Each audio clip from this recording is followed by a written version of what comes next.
Not just once, but twice. Dalawang beses in-impeach ng Kongreso ng Pilipinas ang vice-presidente nito na si Sara Zimmerman Duterte. Noong 2025, umabot sa 250 na mambabatas ang bumoto pabor sa impeachment. Pero ngayon, tila dumami pa ang gustong magpatalsik kay Duterte matapos makakuha ng 257 affirmative votes sa Kamara.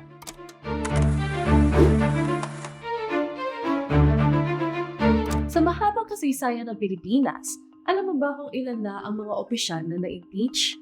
Well, hindi gaanong malayo ang kailangang i-throwback dahil wala pang 3 dekada mula ng masaksihan ng mga Pinoy ang pinakaunang opisyal na gobyerno na isinarang sa impeachment. Let's take a look back.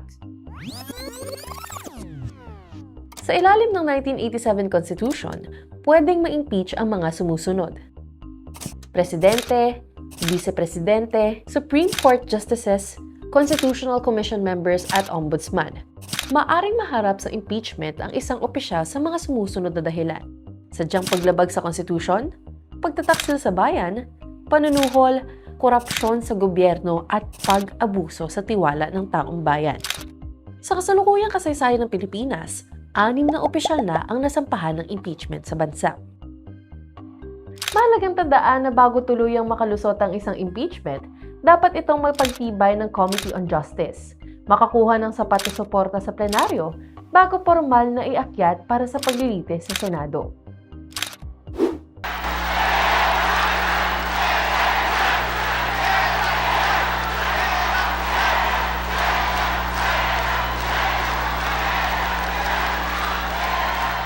Si dating Pangulong Joseph Estrada ang kauna-unahang presidente na formal na na-impeach matapos siyang akusahan ng malawakang korupsyon.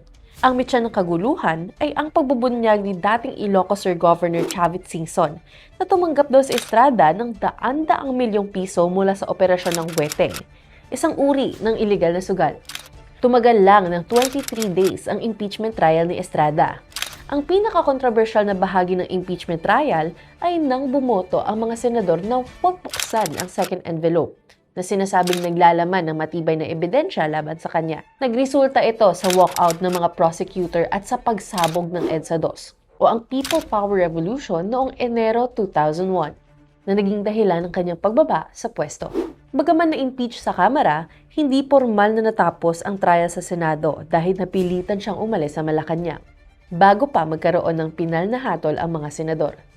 Ang taong bayan na nagluklok sa kanya noong 1998 ang siya rin nakapagpaalis sa kanya matapos ang 2 taon at 6 na buwan sa pwesto. Taong 2011 naman ang ipa-impeach si Ombudsman Merceditas Gutierrez. Siya ang kauna-unahang ombudsman ng Pilipinas na isinalang sa impeachment. Ang pangunahing reklamo laban sa kanya ay ang betrayal of public trust dahil sa umunoy hindi niya pag-aksyon o sadyang pagpapabagal sa mga investigasyon ng malalaking korupsyon noong panahon ni dating Pangulong Gloria Macapagal Arroyo. Ilan sa mga kasong binanggit na hindi niya raw binigyang pansin ay ang fertilizer fund scam at ang NBN-ZTE deal. Hindi na umabot sa formal na paglilitis sa Senado ang kanyang kaso. 10 araw bago magsimula ang trial noong May 2011, naghain ng resignation si Gutierrez kay Pangulong Benigno Aquino III. Dahil sa kanyang pagbibitiw, itinuring na moot and academic o wala na sa jurisdiction ng impeachment court ang kaso kaya hindi na natuloy ang paglilitis. Maituturing na pinaka-prominente at pinaka-controversial ang impeachment kay dating Chief Justice Renato Corona. Noong 2012, siya ang naging kauna-unahang pinuno ng hudikatura na napatalsik matapos siyang hatulan ng Senado ng 20/3 na guilty sa impeachment complaints dahil sa hindi pagdedeklara ng kanyang dollar at peso account sa SALN. Pagamat iginiit ni Corona na protektado ng absolute confidentiality ang kanyang foreign currency deposits, nanindigan ang mga senador na paglabag ito sa tapat na pag-uulat ng yaman. Siya ang kauna-unahang opisyal na naalis sa pwesto bilang resulta ng nakumpletong impeachment. Ang highly televised na impeachment kay Corona ay nag-iwan ng napakaraming classic moments sa Senado. Hanggang ngayon ay hati pa rin ang opinyon ng publiko tungkol sa mga nangyari sa impeachment kay Corona. Noong October 2017, ipina-impeach naman si dating COMELEC Chairman Andres Bautista matapos siyang akusahan ng kanyang asawa ng pagkakaroon ng halos 1 billion pesos na hindi deklaradong yaman.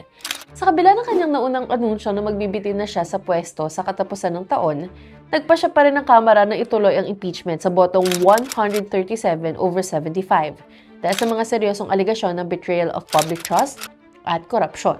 Kabilang ang umano'y pagtanggap ng referral fees mula sa Smartmatic.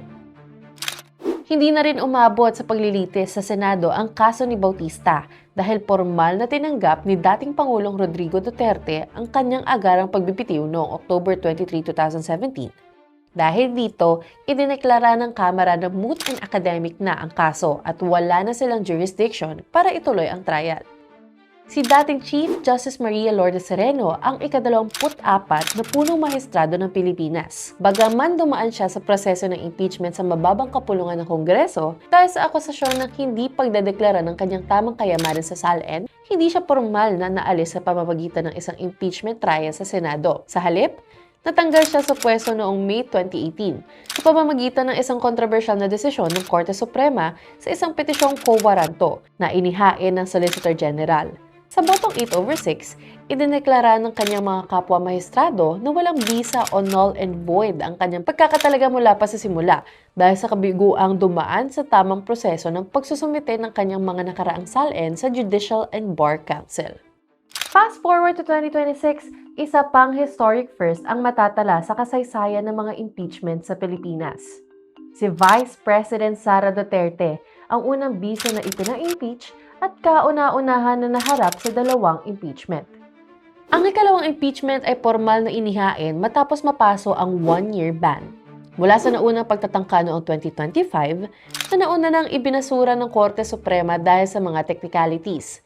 Sa ilalim ng 1-year ban rule, hindi maaaring isa lang sa mahigit isang impeachment proceeding ang isang official sa loob ng isang taon para maiwasan ang political harassment. Sa pagkakataong ito, muling uminit ang usapin sa Kamara dahil sa mga aligasyon ng maling paggamit ng confidential funds, unexplained wealth, bribery sa DepEd officials, at ang kontrobersyal niyang mga banta laban sa buhay ni na Pangulong Bongbong Marcos, First Lady Liza Araneta Marcos, at Speaker Martin Romualdez.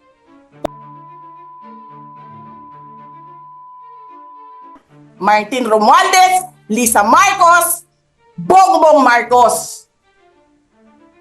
At nito lamang May 11 sa kasagsagan ng magulong araw sa politika sa bansa, lumusot sa Kamara ang impeachment sa botong 257, 25 at 9. Nasa kamay na ng Senado ang bola. Isang impeachment trial na pangangasiwaan ng bagong Senate President Alan Peter Cayetano.